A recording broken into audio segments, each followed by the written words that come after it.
ఆంధ్రప్రదేశ్లోని రాజమహేంద్రవరం శివారు కొంతమూరు వద్ద పాస్టర్ ప్రవీణ్ కుమార్ మృతి తెలుగు రాష్ట్రాల్లో సంచలనంగా మారింది. హైదరాబాద్ నుంచి ప్రవీణ్ కుమార్ బుల్లెట్ పై 2 రోజుల క్రితం రాజమహేంద్రవరం బయలుదేరారు.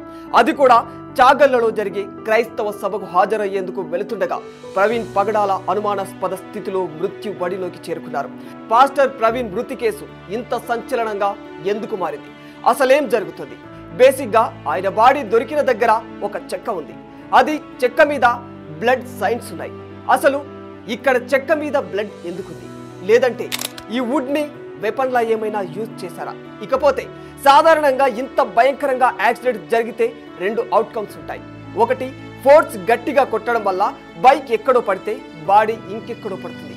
కానీ ఇక్కడ బైక్ కంప్లీట్ గా ప్రవీణ్ బాడీపై కప్పినట్లుగా, ఎవరో చేతులతో ఆ బైక్ ని తనపై పడుకోబెట్టినట్టుగా ఎందుకు ఉంది?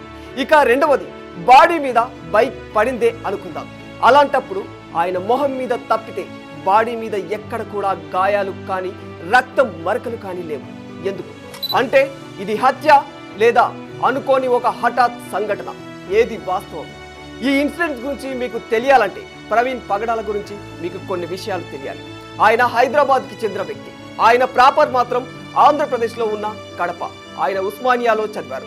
వివిధ రకాలైన క్రిస్టియన్ ఛానల్స్ లో కూడా ఆయన వస్తూ ఉంటారు. ఆయన చేసే టీవీ డిబేట్స్ వల్ల, పదునైన మాటల వల్ల ఫేమస్ అయ్యారు. ముఖ్యంగా ముస్లింస్తో, హిందువులతో కూడా కొన్ని విషయాల్లో డిబేట్స్ చేసేవారు. అది వేరే విషయం అనుకోండి. ఆయన ఏం మాట్లాడినప్పటికీ, ఆ మాటలతో అభిప్రాయ భేదాలు ఉన్నప్పటికీ, ఒక వ్యక్తిగా ఆయన మాత్రం నలుగురికి సహాయం చేసే వ్యక్తి. ఇంకా ప్రైవేట్ గా సాఫ్ట్వేర్ కంపెనీని పెట్టుకొని ఆయన ఆ కష్టానికి ప్రతిఫలంగా వస్తున్న ప్రాఫిట్ ని క్రిస్టియన్ మిషనరీలోకి కొంత ఫండ్ గా పంపిస్తూ ఉంటారు. ఈ విషయాన్ని ఆయనే స్వయంగా సోషల్ మీడియాలో పోస్ట్ చేసేవారు.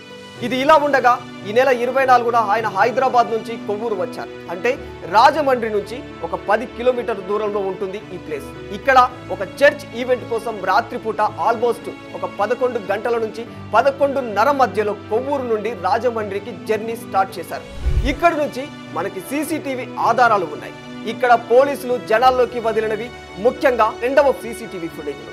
ఫస్ట్ సీసీటీవీ ఫుటేజ్ ఆయన కొవ్వూరు టోల్ గేట్ దాటుతున్నారు. ఇక్కడ చిత్రంగా ఆయన వెహికల్ కి హెడ్ లైట్ ఉండదు.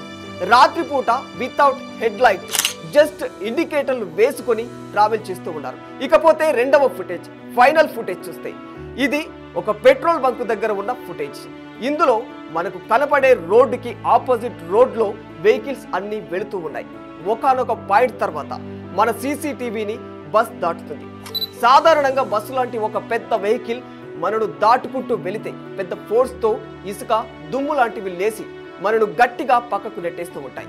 ఈ వీడియోలో కూడా అచ్చం అలాంటి సంఘటనే జరిగింది. ఇన్ఫాక్ట్ దానికి 10 అడుగుల కింద ఆయన దొరికారు. నెక్స్ట్ డే మార్నింగ్ స్థానికులు చూసి సమాచారం ఇవ్వడంతో పోలీసులు రంగంలోకి దిగారు. ఆ తర్వాత ఆయనను గవర్నమెంట్ హాస్పిటల్ కి పట్టుకెళ్లారు. వాస్తవానికి పగడాల ప్రవీణ్ కుమార్ అనే ఈ పాస్టర్ ఆయన ఒపీనియన్స్ చాలా గట్టిగా వినిపించేవారు. కాబట్టి ఈయన సంఘటనలో ఇంకేమైనా నాటకీయ పరిణామాలు ఉన్నాయా అనే అనుమానాలు కూడా వ్యక్తమవుతూ ఉన్నాయి. దీనికి తోడు ఆయన గతంలో ఓవైపు ముస్లిం సామాజిక వర్గాన్ని, మరోవైపు హిందూ సామాజిక వర్గానికి చెందిన ఆర్ఎస్ఎస్ ను ఉద్దేశిస్తూ కొన్ని కట్టుబాట్ల గురించి మాట్లాడేవారు. ఫలితంగా ఆయా సామాజిక వర్గాలకు చెందిన కొందరు వ్యక్తుల నుంచి ఆయనకు అప్పుడప్పుడు బెదిరింపులు కూడా వచ్చేవని తెలుస్తుంది. కాబట్టి అటు సైడ్ నుంచి ఏమైనా జరిగి ఉండొచ్చేమో అని కొందరు అనుమానిస్తూ ఉన్నారు. ఇవన్నీ కాకుండా ఇంకో సైడ్ ఏంటంటే పాస్టర్ ప్రవీణ్ పగడాలకు సొంత క్రైస్తవ సామాజిక వర్గంలోనే కొందరు శత్రువులు ఉన్నారనే అనుమానాలు కూడా వ్యక్తమవుతున్నాయి.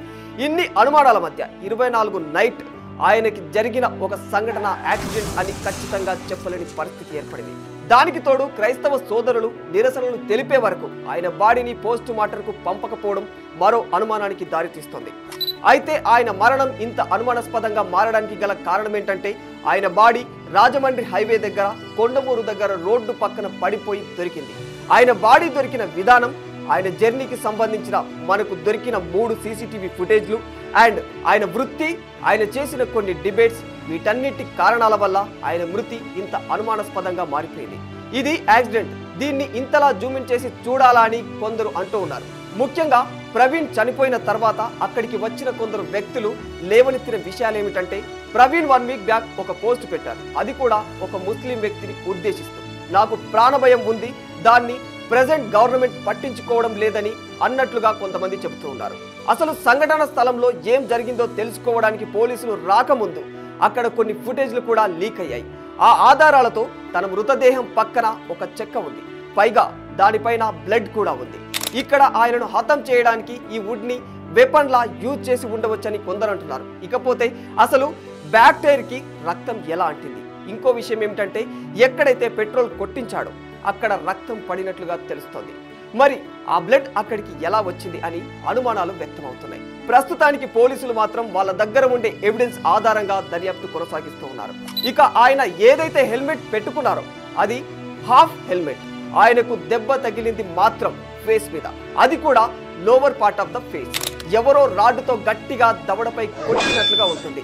ఇక ఈయనను నిజంగా ఒకవేళ ఏదైనా బండి ఢీ కొట్టిందా అంటే దానికి ఎలాంటి ఆధారాలు కూడా లభించలేదు. మనకు కనబడే సీసీటీవీ ఫుటేజ్ రాత్రి పూట ఉంది. అండ్ సీసీటీవీ ఫుటేజ్ అంటేనే దాని రెజల్యూషన్ చాలా తక్కువగా ఉంటుంది. పైగా మనకి బస్ అడ్డంగా వెళ్ళింది. సో తాకడం అనేది మనకి ఎక్కడా కూడా క్లియర్గా కనిపించడం లేదు. పోలీసులు రిలీజ్ చేసిన సీసీటీవీ ఫుటేజ్ ఏదైతే ఉందో అది మట్టి పైకి రాగానే కట్ అయిపోయింది. మరి దాని కంటిన్యూయేషన్ సీసీటీవీ ఫుటేజ్ ఏమయ్యింది అనే అనుమానాలు జనాల్లో వ్యక్తమవుతూ ఉన్నాయి.